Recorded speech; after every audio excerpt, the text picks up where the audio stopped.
The Englishman stood on the crowded pavement and peered up into the gloom of the staircase. Unaware of the curious looks of the people that brushed past him, he willed himself to start climbing. The staircase was narrow and very steep. No more than 3 feet wide, it rose up into the old 3-story tenement building. The glaring sunlight was cut off by the overhead balcony, no more than 4 steps up from the street, and standing where he was, he could not even make out the first landing.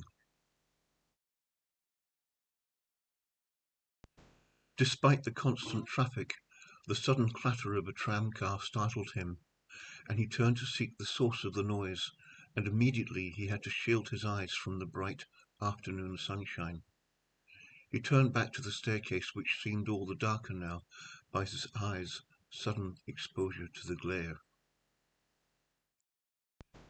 He started up the stairs unsteadily and brushed one shoulder against the wall. He paused to wipe it and felt a combination of dust and grease beneath his fingers. He was climbing in the dark now, and he went up slowly until he found himself on the first landing. He paused for a moment to let his eyes become accustomed to the dark, and something scuttled on the floor near him. He almost rushed headlong downwards. Only the near vertical staircase and the thought of certain injury at the bottom stopped him. There was a narrow stream of light from a small, grime-encrusted window at the next landing, and he made his way towards it. At this landing he turned again and looked up. This time there was a glow from a single red light bulb to guide him. It was not bright enough to reveal the steps, but it signalled the end of his journey up the staircase. He went up a few more steps and paused. From where he stood the light showed the top of the door. He could just make out the ornate carving of a dragon, curling around and doubling back on itself. A dragon or a demon, he wondered. This seems almost like an ascent into hell, he thought contrarily. There was a slithering noise on the landing behind him, and he peered down into the dark to see what had made the sound. That was when he realized the traffic noise had stopped completely. It simply did not penetrate into this building. He turned back to the final flight, and hugging the briefcase he was carrying to his chest, he went up the steps as quickly as he could, arriving breathless at the landing. It was larger than the one below, and there were 3 doors on it. The one to his left was the larger ornate door he had seen from below. He waited just long enough to catch his breath, and then knocked gently on it. There were footsteps from the other side, and then after what seemed like a long time it opened inwards.